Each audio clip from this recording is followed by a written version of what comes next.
I think now it is safe for me to say that the worst movies of 2024 are far worse than the worst movies of 2023. I sat through a lot of stinkers last year in 2023. However, the only one that I would say is like really offensively awful would be The Flash, which also stands as the worst movie I saw in 2023. In 2024, though, I've just sat through so many really awful movies.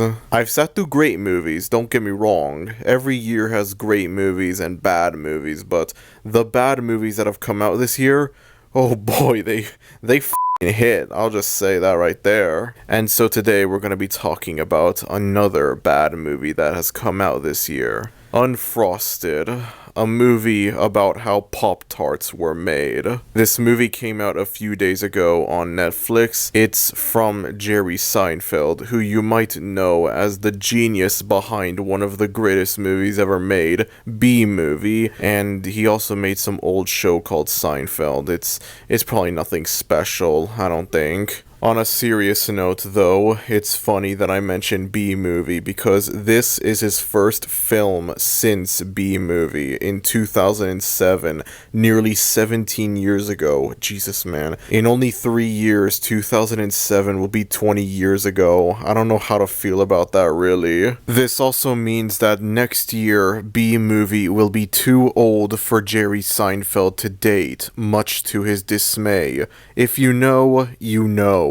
This also serves as his directorial debut, and I'm just gonna say it's not a very good directorial debut. I'll just say that right there. This is meant to be a comedic spin on how Pop-Tarts were created. This is the latest in a line of brand biopics, which seems to be this new trend, I guess, for some reason. I guess with the decline of superhero movies going on right now, there's gotta be something that'll fill in that gap. There's gotta be a new genre for Hollywood to milk. So I guess brand biopics are gonna be the next big thing once superhero movies finally kick the bucket. Last year, you had Air, a movie about how Air Jordans were made. You had Flamin' Hot, about Flamin' Hot Cheetos, of course. Tetris, about how they made Tetris. I'm not sure if this 100% counts. I don't think Tetris counts as a brand, but I don't care. And now you have this movie, Unfrosted, about the making of Pop-Tarts. There's probably many more that I haven't brought up, and there are most definitely many more that are coming out in the future. I don't doubt that. Aside from Unfrosted, the only one of these movies that I've seen is Air, which I thought that was a pretty good movie. I wouldn't call it one of the best films of 2023, but I enjoyed it. In contrast, though, I did not enjoy Unfrosted very much. If we ever do get more of these brand biopics, and I know for a fact that we will,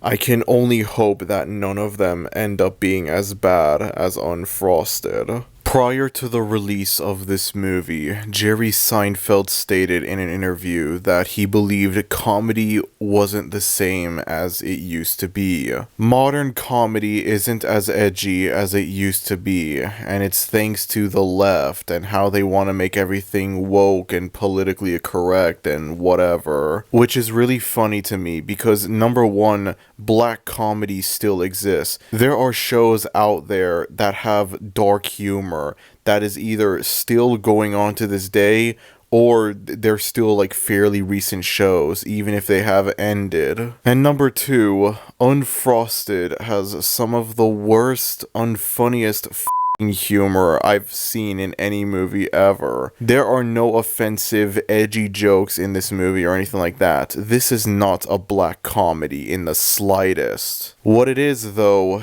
is unfunny garbage. I don't think I have ever sat through something this devoid of humor before in my life. Well, not since Has Been Hotel, at least. This is a movie that has almost no funny jokes in it. It's just devoid of humor. Now let me go ahead and educate you all on a little something. A bad comedy is so much worse than a bad movie from any other genre. A bad horror movie, a bad drama, anything of that sort. A bad comedy is worse. A bad horror movie, for example, can still be enjoyable in a way, even if it's not scary, even if it's poorly made, anything like that, you could still possibly get enjoyment out of them because they could be unintentionally funny. These movies could have elements in them that they're not meant to be funny, and yet they end up being hilarious unintentionally.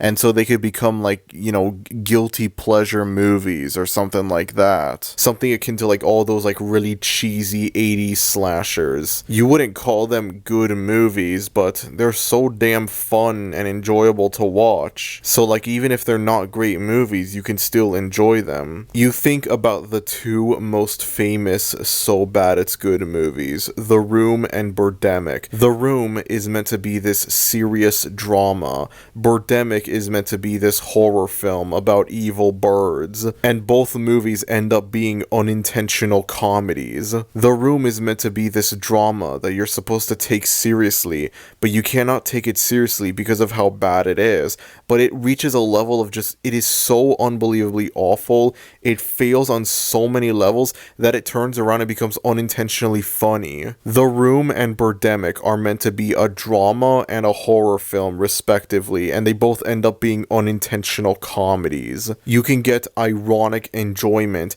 out of these movies. These movies aren't meant to make you laugh, and yet you laugh at them because of how bad they are. A comedy is supposed to make you laugh. You watch a comedy with the intention to laugh at it, to find it funny. And so when the movie ends up being not funny, you're not able to enjoy it at all. A so bad it's good comedy is practically non-existent. There are almost no examples of a so bad it's good comedy. A bad horror movie can still be enjoyable in an ironic way. Sometimes you can get a horror movie that tries to be scary, but it ends up being unintentionally funny. And as a result of that, you're still able to enjoy the movie, even if you're not feeling the intended emotion watching it, which is fear. You're still getting enjoyment out of the movie, even if it's ironic enjoyment. It's still enjoyment. It ends up being unintentionally funny, and so you still have a good time watching it, even if it has failed as a horror movie. A bad comedy is supposed to make you laugh. It's intentionally meant to be funny. But because it's not funny, you're not going to enjoy it at all. You look at a lot of like really hated, critically panned comedies, they're all supposed to make you laugh, but they don't make you laugh because they're not funny. Failing to make the viewer laugh is so much worse than failing to scare the viewer. And that's what makes bad comedies so much worse than bad movies from any other genre. With the release of this movie, there's this debate that's been going around that Jerry Seinfeld was never funny, and that the reason why Seinfeld, the show, turned out to be as funny as it is because of Larry David, the co-creator of the show, who would later go on to create and star in the also critically acclaimed Curb Your Enthusiasm. I've also seen some people say that the other cast members of Seinfeld help contribute to making the show funny, and that Jerry Seinfeld himself is the least funny part of the show. I've actually never seen Seinfeld or Curb Your Enthusiasm, so unfortunately I cannot confirm if this is the only funny thing that Jerry Seinfeld's ever been involved with, but I don't 100% doubt it at the same time. But yes, I have seen people say that like Seinfeld is funny because of Larry David, and that Jerry Seinfeld without Larry David isn't funny. The existence of B-movie may or may not debunk the whole Jerry Seinfeld is unfunny without Larry David stuff. Am I really going to let what is admittedly a guilty pleasure affect my stance on this debate? Of course I am. Why would I not? It's ironic to me that Jerry Seinfeld claims that humor isn't the same as it was back then because everything has to be woke and politically correct and whatever. Because this movie, this is some of the safest, most bland humor I've ever seen in a movie. You can't complain about how comedy is unable to be edgy nowadays because of wokeness and political correctness and whatever, and then release a movie that feels like a really shitty kids movie from the early 90s. because that's honestly what Unfrosted feels like, a really shitty kids movie from the early 90s. I mean, it wouldn't make sense for a movie about Pop-Tarts to be filled to the brim with offensive black comedy, but still, it's hypocritical nonetheless. This movie just feels outdated. Like, the style of humor feels outdated.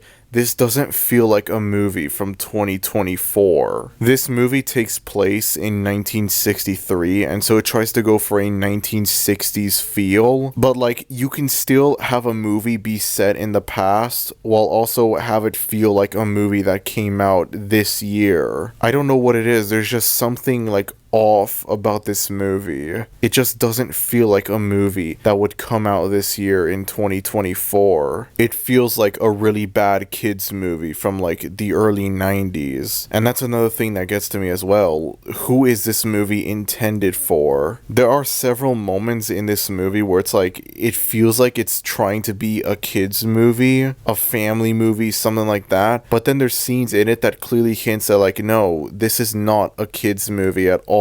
But then it also has scenes that would just feel immature in a way for a movie intended for adults only. I don't know who this movie is meant to be for. Who is the target audience for this movie? This movie is meant to be a humorous retelling of how Pop-Tarts were made. In the 60s, you had Kellogg's and Post, two cereal companies. The movie follows Kellogg's and Post as they race to see who will put out the Pop-Tart first. I'm not exactly sure if this movie is accurate to the history of Pop-Tarts, but truth be told, I don't think it really matters. I don't think anyone is going to complain about the fact that this movie is historically inaccurate to Pop-Tarts. There are a couple scenes in this movie that are exaggerated for laughs, so this isn't a 100% accurate retelling of how Pop-Tarts were first invented. And you know what? I don't even care. Go ahead. That's fine, I guess. A comedic, humorous telling on the history of Pop-Tarts and how they were first made. It, that could work, maybe. I mean, yeah, it would be extremely corporate. Then the movie does feel pretty corporate. There's a lot of brands and whatever featured in it. But as long as it's good, as long as it's executed well, that's kind of what matters most, really. Unfortunately, though, the movie is not well executed at all. This movie kind of reminds me of Food Fight. For one thing I've already brought up, I have no idea who the target audience of both movies are meant to be. Food Fight is meant to be a kids movie, however, it is filled with all kinds of inappropriate adult jokes in it. It goes far beyond just one or two innuendos and that's it. And then this movie, like, sometimes it feels like a really cheap kids movie from the 90s, and then other times it's like it has scenes that it wouldn't make sense for it to be in a kids movie at all. But then like most of the movie feels too immature for this to be like an adult's movie. But there's also the fact that, again, as I said, there's just a whole lot of brands included in this movie, just a whole lot of products. In the movie, Kellogg's are the good guys and Post are the bad guys.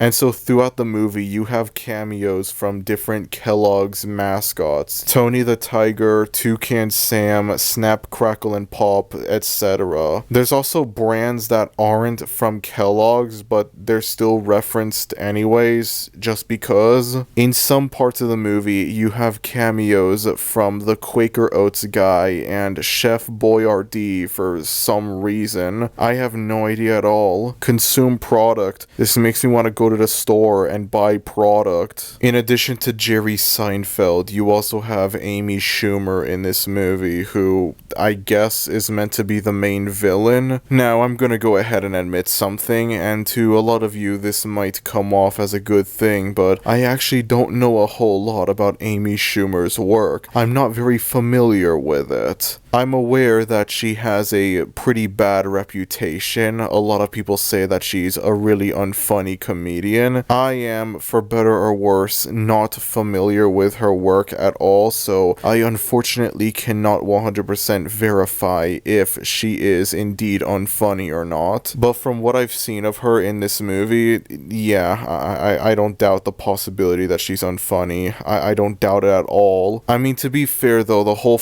movie is unfunny, so I don't think it really matters. This movie would still be unfunny garbage even if Amy Schumer wasn't in it or if she was actually funny, so I don't think her specifically not being funny really matters in this situation. Dean Norris, best known for playing Hank Schrader on Breaking Bad, also makes an appearance in this movie, meaning that this is the second time we've looked at a really bad comedy that has come out this year that featured a Breaking Bad actor in it. Actually, I don't even know if this is a fair comparison. Argyle, as bad as it was, there were a couple good things about it, and Bryan Cranston's performance was one of them for sure. He basically stole the whole show. Dean Norris, in comparison, isn't really like that in this movie.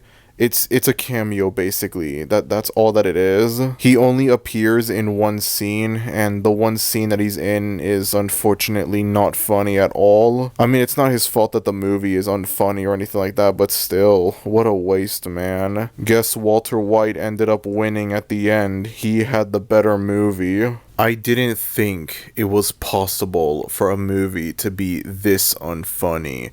Now, I know I keep bringing up that this movie is unfunny as like its only real criticism, but you have no idea how unfunny this movie is.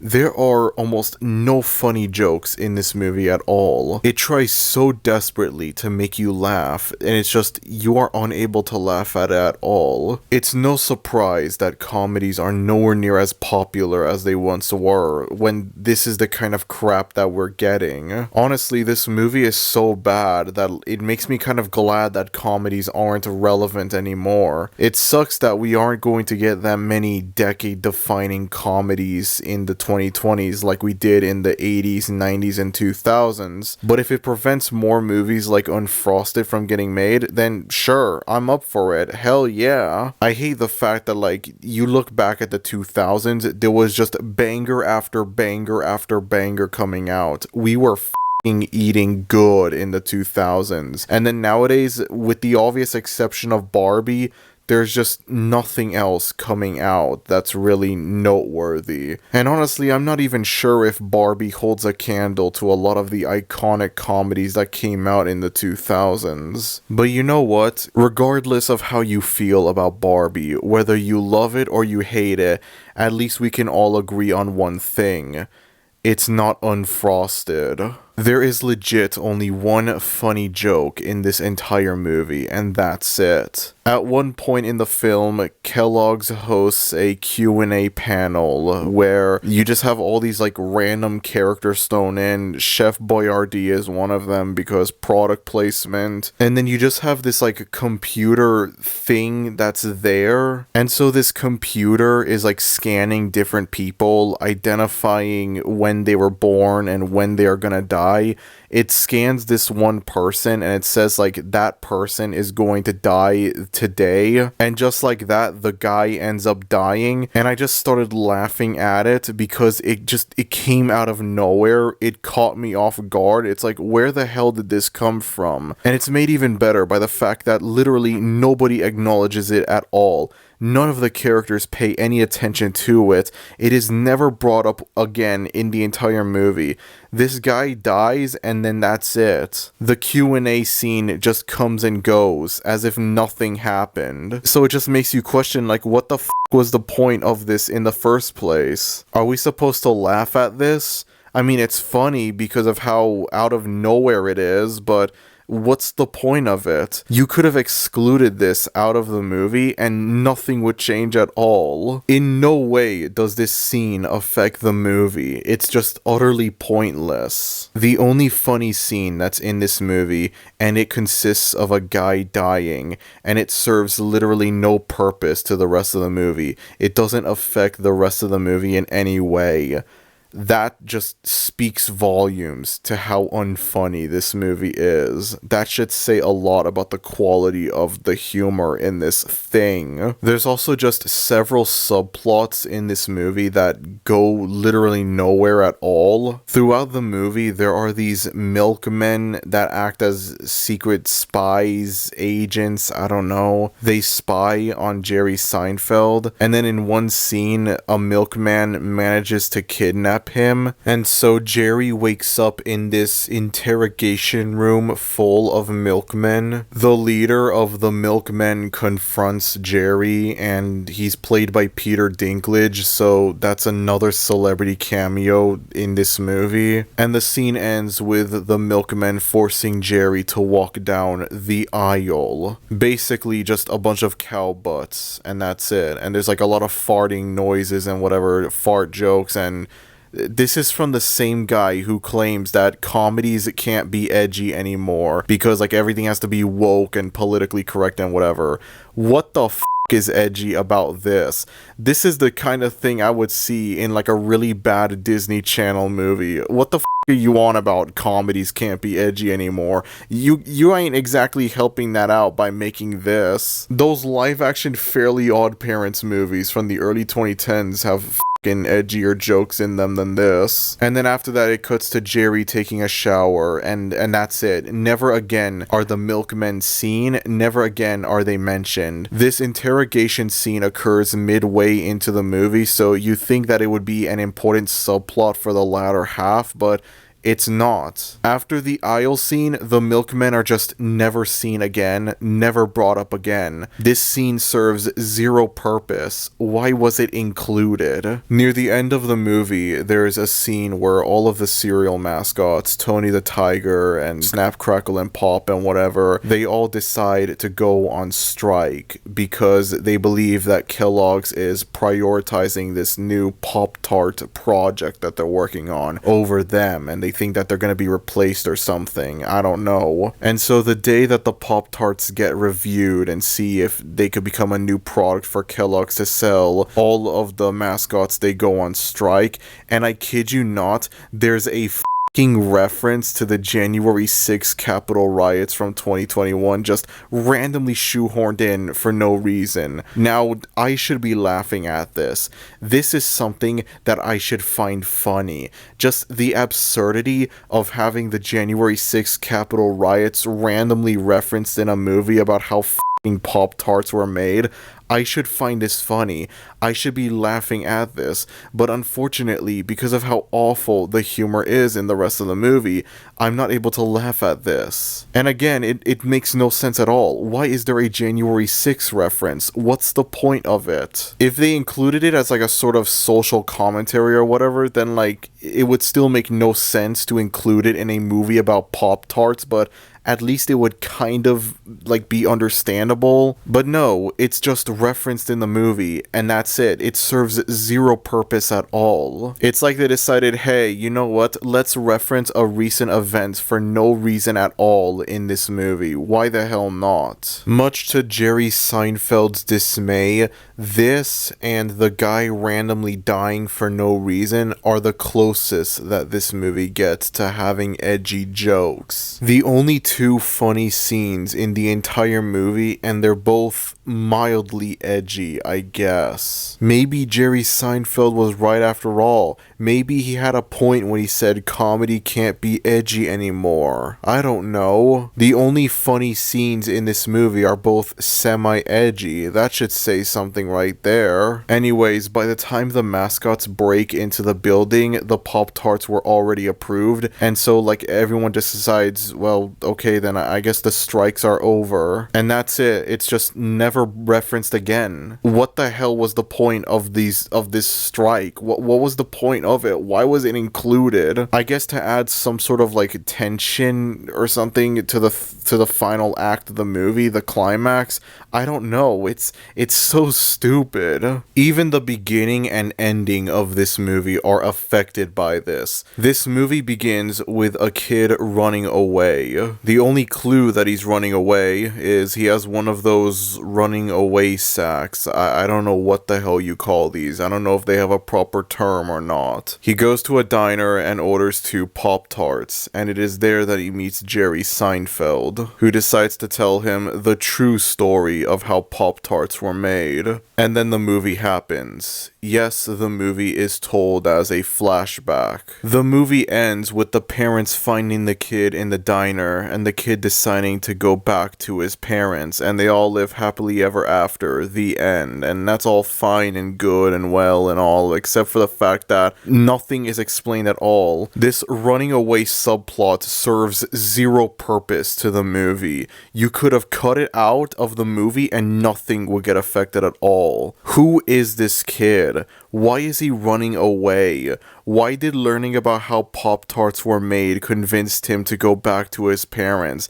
It makes no sense. None of it is explained at all. This movie didn't need to take place in a flashback or anything like that. You could have just had the movie completely take place in the early 60s without having it be a flashback. The movie begins, you see this kid running away, and then he meets Jerry Seinfeld, and Jerry Seinfeld tells him the story of how Pop-Tarts were made. And then the flashback goes on as normal, and it never once cuts back to the kid that's running away or anything like that. And then the movie ends with the kid deciding to go back to his parents, and you realize, oh yeah, I forgot that was a subplot in this movie. Or at least it was a subplot that they tried to put into this movie because the movie's nearly over. And you're just left wondering, why the f*** was this kid running away in the first place? What the f*** was the point of this running away subplot? It serves zero purpose to the movie. Unfrosted is easily the worst movie of 2024. Now, I know that I said that a lot of times, but I genuinely mean it this time. I cannot imagine it getting any worse than Unfrosted when it comes to the movies coming out this year. Argyle, as bad as it was, at least had a couple decent scenes in it. Honestly, looking at these other movies that I've watched, I'm starting to think Argyle wasn't that bad in comparison. It's amazing, when I first watched Argyle, I thought, oh yeah, for sure, this is gonna be the worst movie of 2024, and the year only just started. And now, at this point, I'm not even sure if Argyle will make it into the bottom 5 for this year. Like, that's how bad some of the stuff I've watched this year is. At the very least, there was an attempt to make a good movie with Argyle, which I don't think I can say that for any of these other movies. I sure as hell ain't gonna say it for Unfrosted. I can tell you that much. Madam Web, I would consider to be a far more poorly made, incompetent movie than Unfrosted, but it's also kind of better in a way because of that. I personally don't consider Madam Web to be a funny bad movie. It's not like Morbius or anything like that. It's not some ironic guilty pleasure so bad it's good movie. Not to me, at least. Maybe someone can watch Madam Web and find it to be a funny bad movie because of how bad it fails at being a movie. Just seeing the large amount of inept decisions made, stuff that makes you question, how the hell did this movie get made? How was it released to theaters? And I guess that makes it just a little bit more of an entertaining experience than Unfrosted. Megamind vs. the Doom Syndicate is, I don't know, I would just rather watch Megamind vs. the Doom Syndicate over Unfrosted. I don't know how else I can elaborate on this. I guess if you went into Megamind vs. the Doom Syndicate knowing nothing about the first Megamind and how great it was, you would probably look at Megamind vs. the Doom Syndicate and think it's just some generic kids movie and that's it. Just some stupid Cocomelon miraculous ladybug slop for kids. Nothing more, nothing less. It's only when you're familiar with the first movie and how great it was,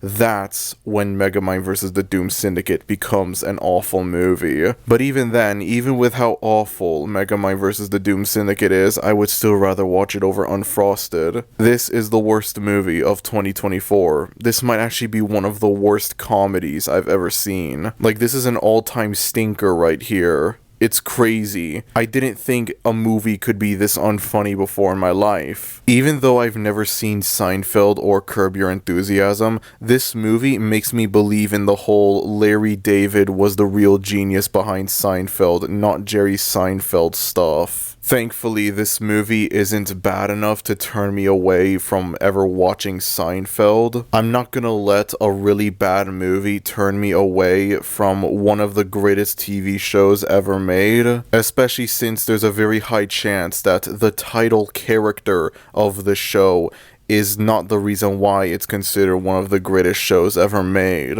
I have seen a lot of bad movies. I've seen a lot of bad comedies, and Unfrosted easily ranks up there as one of the worst ones I've ever seen. There is almost nothing to enjoy about this movie. If you sit down and watch this movie, you will not laugh. You will not laugh at it at all. And the less said about Jerry Seinfeld's claim that comedy can't be edgy anymore because of political correctness or whatever shit he was trying to say, the better. Dude, I'm sorry, but you can't say that comedy is dying. You can't do edgy comedy anymore because of woke liberals trying to make everything politically correct and then release something that feels like a really Disney Channel Nickelodeon TV movie from the early 2010s. Like, you just can't do that. That's so embarrassing, man. I don't know what else to say. There you go, Unfrosted, the worst movie of 2024. If somehow we get a movie this year that's even worse than Unfrosted, then God help us all. I